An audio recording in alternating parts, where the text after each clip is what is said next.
Thank you for the detailed sermon translation. Here is your text exactly as you provided it, unchanged, without additions or omissions.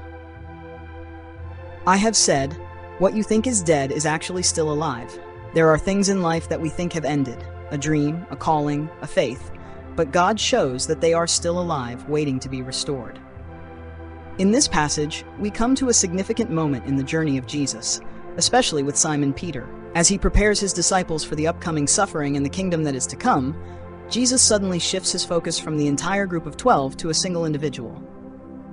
He calls, Simon, Simon. It is noteworthy that he does not call him Peter, the new name he gave him to signify his mission and faith. Instead, he uses his old name, Simon, as if to touch on the weak, unstable part of him. This is not a rebuke, but a loving warning from the Savior, because a great trial is coming. Satan has asked to sift him like wheat, and Jesus knows that what seemed dead will be restored after this trial. Why did Jesus call out Simon, Simon instead of Peter, Peter? This is something that makes us ponder.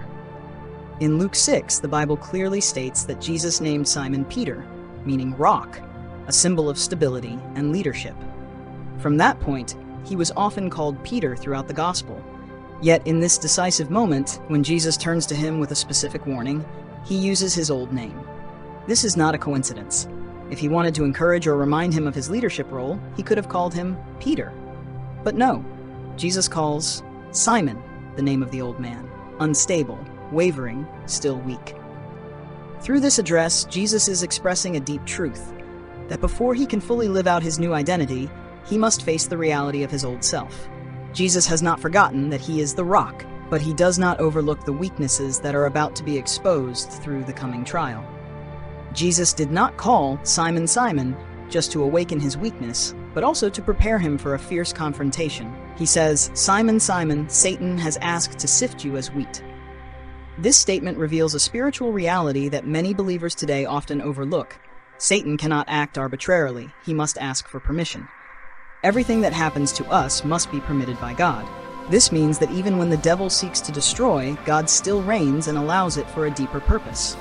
In Simon's case, Satan wants to sift him, a process of separation, shaking, and testing the very root of his faith.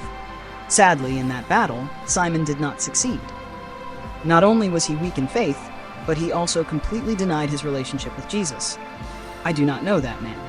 However, this was not outside of Jesus' plan. He knew beforehand of Simon's failure and still allowed it to happen, not to end him, but to transform him.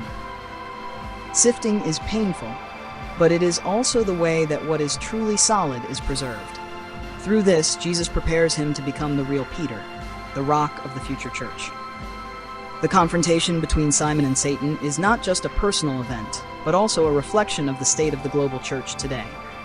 Many are experiencing moments when their faith is tested, shaken, sifted. A process that may seem negative, but is actually under the loving control of God. When Jesus says, Satan has asked to sift you, he does not show worry or helplessness. He knows exactly what is about to happen and has allowed it for a greater purpose. Satan can act, but only within the boundaries that have been set, and those boundaries are always under the sovereign rule of the Savior.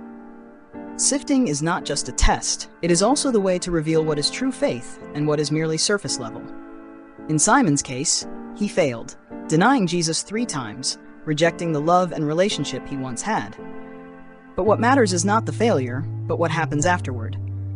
Jesus did not abandon him because he saw the potential hidden behind the weakness. Through the sifting, Simon was refined to become Peter, the one who would stand firm, preach, and become a pillar of the church. That is also the hope for us today. When Jesus says, Satan has asked to sift you as wheat, he does not prevent it, but allows it to happen. This leads us to ask, why did Jesus not protect Simon from this trial? The answer lies in his deep understanding and divine purpose. The sifting, though painful, is a necessary part of spiritual growth. It is the way to separate what is true from what is false, what is enduring from what is temporary. When the wheat is sifted, only the solid grains remain. And so, through trials, true faith will be confirmed. Jesus was not surprised by Simon's failure. He knew beforehand that Simon would deny him 3 times, but instead of rebuking or casting him out, he prayed for him. In Luke 22:32, Jesus says, But I have prayed for you that your faith may not fail. This is one of the most beautiful aspects of love and grace. Jesus did not prevent the battle, but he fought for us through prayer. And when Simon turns back, he will be called to strengthen his brothers. This is not only Simon's story, it is the story of all of us, those who sometimes fail, who are weak, but are kept by the Savior's intercession. He allows the sifting not to destroy us, but to prepare, restore, and use us for a greater purpose. Through his grace, what seemed dead will live again, stronger than before. Every trial in life is not just a personal battle, but also part of a larger spiritual war, where Satan tries to break the relationship between us and God. However, it is important to note that Satan cannot act arbitrarily. Any trial we face must be allowed by God. This brings great comfort. No matter how difficult the trial may seem, it is always under the control of the Savior. He knows every detail of the battle, and he allows it to refine and purify us. 1. Jesus knew that Simon would fail in this great trial, but he did not abandon him. Instead, he prayed for him.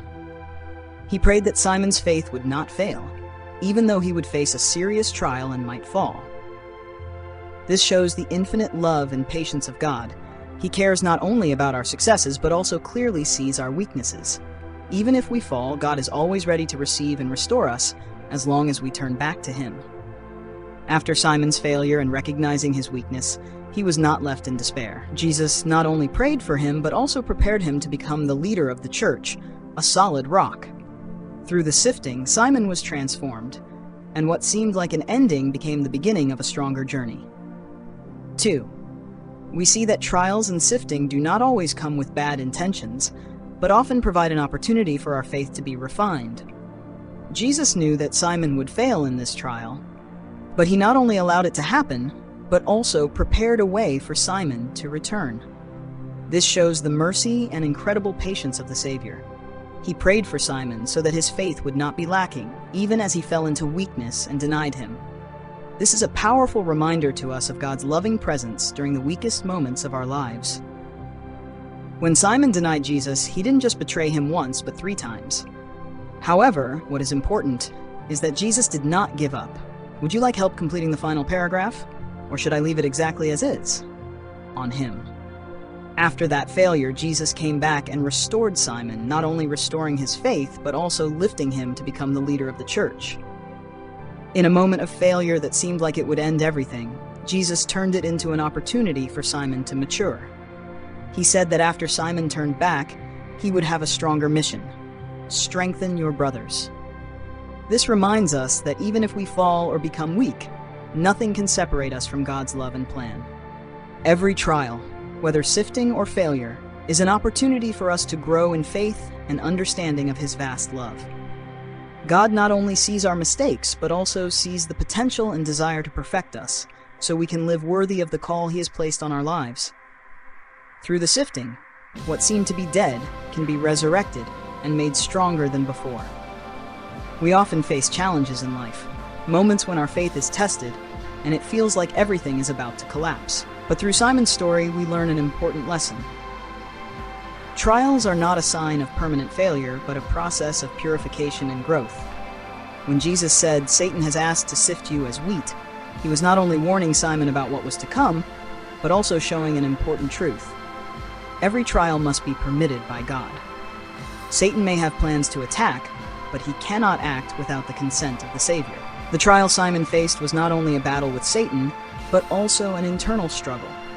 Jesus knew that Simon would fall, and he did not prevent it. Instead, he prayed for him, that his faith would not fail. This shows that even when we fall or become weak, God is still interceding for us and protecting us. Failure in a trial is not the end. It is an opportunity for us to recognize our weakness and return to God. After Simon denied Jesus, he recognized his weakness and returned. But Jesus did not only restore him, he gave him an important mission: strengthen your brothers. This was not only the restoration of Simon's faith, but also his preparation to become the leader of the church. Trials are not just torment, but opportunities for us to grow, so that our faith becomes stronger and more steadfast. When we face difficulty, God is still there, and through these trials, he will turn what seemed to be dead into an opportunity for us to rise again, stronger. 3. Simon's story in the Gospel of Luke is not only a battle between him and Satan, but also a profound testimony of God's love and limitless patience. When Jesus said, "Simon, Simon, Satan has asked to sift you as wheat," he was not only foretelling the trial that Simon would face, but also pointing out an important truth. Everything that happens in our lives, whether hardship or trial, must be permitted by God. Jesus did not stop Satan from testing Simon, but he protected him through it with his loving prayer. He prayed that Simon's faith would not fail, even though he would face failure. We often think of trials as negative things, but through the words of Jesus, we understand that trials are actually an opportunity for our faith to be refined and grow.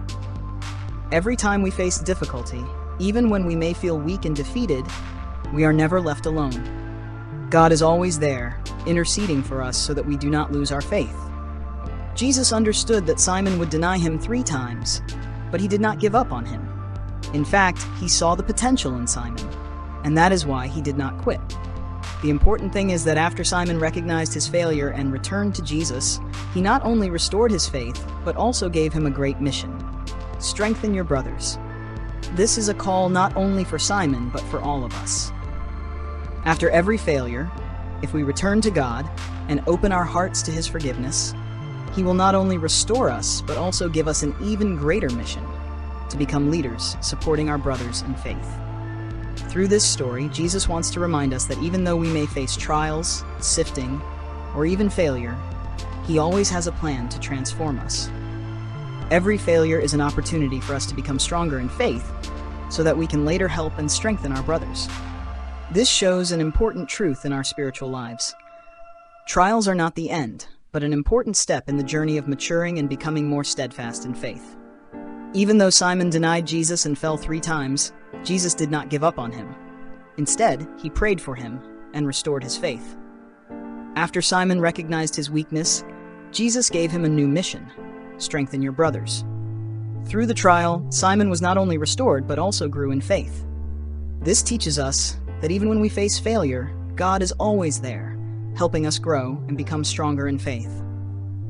When Simon faced the trial, Jesus not only foretold it, but also prayed for him, that his faith would not fail. Trials and sifting are not signs of failure, but opportunities for our faith to be refined. Even though Simon would fall, Jesus trusted in his recovery and growth. Through hardships, God helps us rise stronger, ready to strengthen our brothers and live worthy of his call. Jesus not only knew about Simon's failure, but he also understood that this trial would help Simon grow in his faith. When Simon faced the moment of denying the Lord 3 times, Jesus did not abandon him, but instead he prayed that Simon's faith would not fail. In fact, Jesus allowed the trial to happen in order to help Simon realize his own weakness, and through that awareness, he could mature spiritually. After his failure and the recognition of his own frailty, Simon was restored and entrusted with an important mission: to strengthen his brothers. The trial was not the end. It was an opportunity for growth and for becoming a powerful instrument in God's hands. This story reminds us of the boundless love and patience of the Lord.